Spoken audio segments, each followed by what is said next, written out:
Okay, party people, put your hands in the air for another lightning strikes twice. And put your hands in the air one more time because it's twice. So we have one topic apiece, and there's two of us, so that also makes twice. I think you get the drift here. Like we do it twice. So why don't you do number one, and then I'll do it twice. Oh, I thought you were going to say, then I'll do a number two. Okay, Number well, one, do a yeah. number two. So mine is like kind of maybe science, maybe conspiracy-esque sort of. I don't know what you could call it, but have you heard of the Strauss-Howe generational theory? No? Maybe the fourth turning would be a good explanation. The idea being that there's kind of this cycle, in particular in the US, but probably elsewhere, of like maybe 21 years where there's these catalyzing events that kind of reset the culture or the economy or something like that. Like World War II, for instance, or the Civil War or something, and that they occur at kind of regular intervals.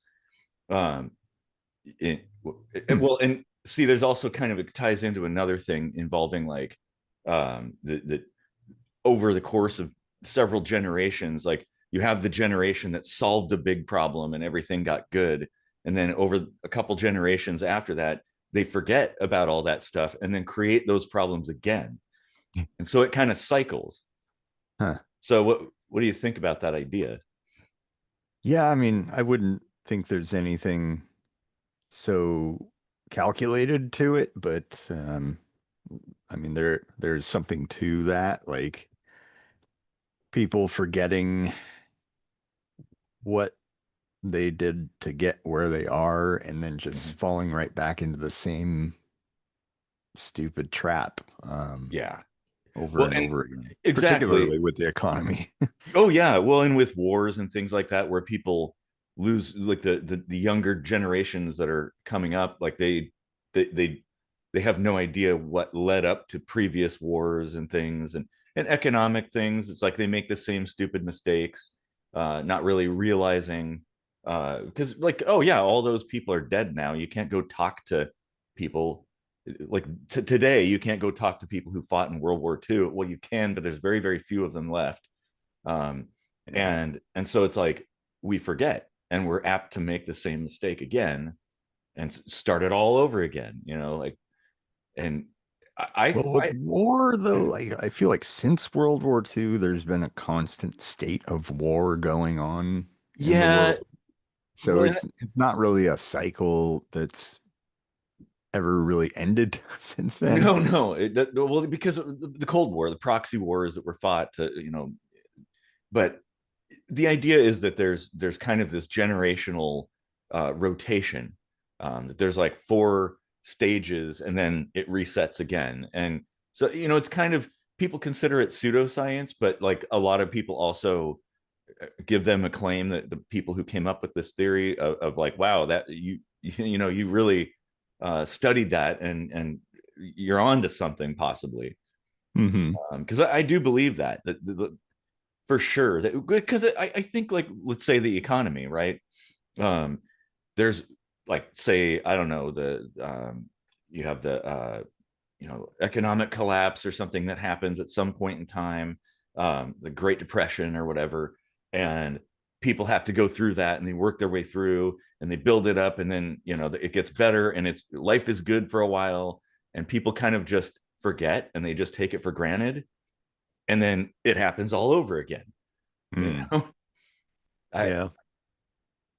Uh, yeah, I wish there was like a way to convince people that it is possible to try new things. Like we don't have to keep doing the same things over and over again Yes. and falling back into these cycles, however random or planned they may or may not be.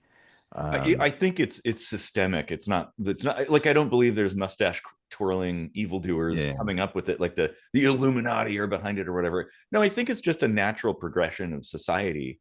Um, but Yeah, I think it's important to at least it's kind of a good, even if it isn't correct 100%, it's a good way of analyzing things so that we kind of keep tabs on stuff and remain aware and conscious of our decisions. Yeah. Yeah. Yeah. I mean, it's a pattern worth investigating, I guess.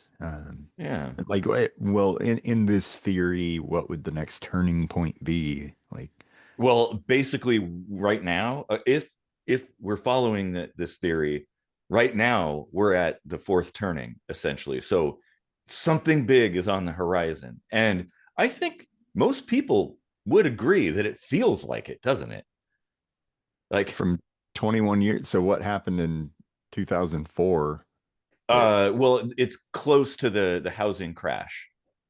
So like, it isn't a hard set kind of thing, but we had the um, housing market crash and a bunch of other things that happened kind of within that zone. 2008? Yeah. Yeah, yeah, 2008. So it's like But we're on the cusp of, 9/11 a few years before that yeah. would have been my guess because Hmm. that that completely upended the entire world. Yeah, yeah, Um, exactly. And so I but wouldn't say 21 years per se, but I think there's definitely these cycles that happen. yeah, Um, yeah, and so it's worth looking into, in my opinion. It's like they have if they make some really good points. They've written a bunch of books. These guys, you could just look it up, and it's fascinating stuff. Really, really interesting. But it's like, yeah, I think there's something to that, yeah, personally, and we would do well to heed their analysis. I think. yeah. Oh, well, that's time. Well, geez, that mic drop, I guess, or vape drop. Vape drop. Well, it's been a while since pulled out like a current eventy political one in a lightning strikes twice, but Hmm. thought what do you think about the terms of this so-called peace treaty that Russia and Trump came up with and didn't really even include Zelensky on? Oh boy, yeah. That well, I mean, I have mixed feelings about it because it's like obviously what Russia did and is doing is wrong. They're in the wrong. They're the aggressor. However, I don't see an end without some kind of concession, and it's sad, but it's true. Like, they may have to relinquish a little bit of land to to end the conflict, as long as it comes with some agreements, I guess, that, like, say the U.S. will agree to be a defensive force for the what remains of Ukraine. Um, See, it's funny because they already had that agreement. well, yeah, but You know, it wasn't. I don't think, like, I think we need a stronger agreement where, like, well, hey, if Russia makes definitely. any aggressive moves, U.S. is sending boots on the ground, like, But no holds barred. have you read what's all part of it? Because it's quite the opposite of that. The concessions are all on Ukraine's side. Like they aren't allowed. They have to slash their army like 60% of the size of it or something, or Mhm. 60,000. I can't remember, 60 something. And they can never have nuclear weapons. They can never join NATO, blah, blah, blah. Like they have to basically be the lapdog of Russia. And there's no win scenario in it whatsoever for Ukraine. It's I, just roll over and die. It's two mob bosses basically extorting I an know. entire country. Yeah. And well, now, not joining NATO is certainly a reasonable thing, because that was always the sticking point with Russia, that kind of, to an extent, sort of led up to the conflict. Um, and so that makes sense. But I think it's like, well, what's the other option? Keep fighting, keep the war going, keep dying and killing, I more mean, destruction. Russia's like kind of getting spanked. So Well, they are, yeah, for sure. like I think Zelensky would be very wise to tell them to shove that plan or at least make like a whole bunch of modifications to it. Well, and that's what I But was going to say. If it's it's basically a contract, and anytime you, between two parties, or however many, let's Mhm. just say two, both parties can add and subtract, and then you Yeah. agree. That's how it works. So yeah, maybe Yeah. they, but this, It- it's a starting point, I think. Yeah, I yeah. wouldn't say like, I, oh yeah, go ahead and sign. That would be yeah. kind of stupid. I mean, like the wild Joker card and all of this is Trump. Mhm. And, so everyone always goes to, oh, but they need the US, and if he doesn't sign this, Trump is going to pull the US out. And it's like, well, Trump is going to pull the US out.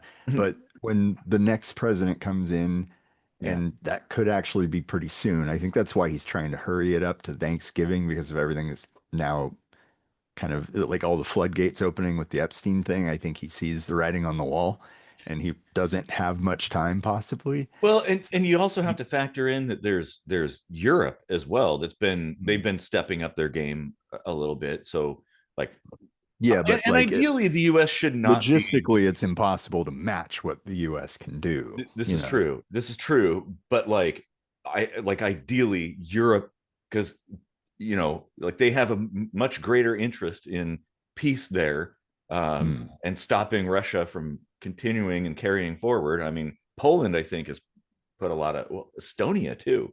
Um, like, and they should. Europe has been throwing a lot at it for a Yeah. long time. Yeah, for sure. Like a lot of that's been blown out of proportion that they weren't spending enough or something. No, it's just comparative because the US was spending so much more. So it just didn't look like that much, but when you think about it, it actually is a lot. Um, and boy, I don't know. I just, what it comes down to is I want to see this conflict end. It's been going on, Yeah. dragging on for so long. Now the the lines haven't moved hardly at all in years. Like, okay, maybe it's time to come to the table and talk about it and figure something out. Um, I don't know. I I just, mean, the land concession thing though, like if you remember a few seasons back when we had Powers on, he was explaining the geographical importance of that. And so like Europe and the rest of the world that isn't allied with Russia should actually be worried about Russia gaining that territory. oh yeah, for So sure. like that's a Ah, whole other reason. Yeah, man. God dang it.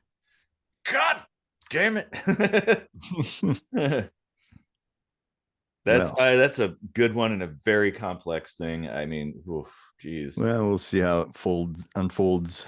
By the time this episode comes out, everyone already knows what happened. So, Well, yeah, and that's they're constantly changing the agreements and stuff like that, and proposing different things, and I don't know. I just think at some point in time somebody's got to be like, all right, you know, that's it. Like, because what I'm worried about is that if Ukraine continues fighting and doesn't agree to anything, then they may end up losing all of Ukraine, and that would be disastrous, not just for Ukraine, obviously, but for like the rest of Europe. Because now, oh, Russia's right there. Ukraine has always stood as kind of like a buffer zone. Um, so it's like, well, I don't know. But anyway, that I don't want to keep going on for too long. But oh, geez, as yeah, usual, geez. I don't know. There's probably some valiant saying about being better to die a free man than to uh, die slowly as a slave or something. There's a couple sayings along those lines. Yeah, Yeah, but that's effectively what they're facing, and it's like, yeah. but at least if you go on fighting, there is a chance that you'll win. So, This is true, but then also you have to. One of the things that it isn't just like Ukraine is made of just soldiers. There are mhm. families and children and people that just want to live their lives, live in there, and and in Russia too. It's like not all Russians are warmongers. It's like Yeah. they're beholden to the state as well, and it's like I don't want I to mean, see anybody die. honestly, like I would, peace is always the better option, but when you have a person like Putin that isn't interested in peace, like Mhm. Putin, Trump, these guys talk about peace, but their actions show otherwise. Like sometimes you got to just go and spank these motherfuckers, you know? So Well, like the and whole world there's should just kind yes, of go spank Putin, you yeah, know? you should always resort to diplomacy and peace, but then there are times when you pick up a gun and you fight, Yeah. and there's nothing wrong with You talk and you talk, but you have no grombas. that. Well, it's a good way to end it, I think. So hey, leave your comments down there in the comment section, and we do this every week. We also do live streams on Sundays, so check those out.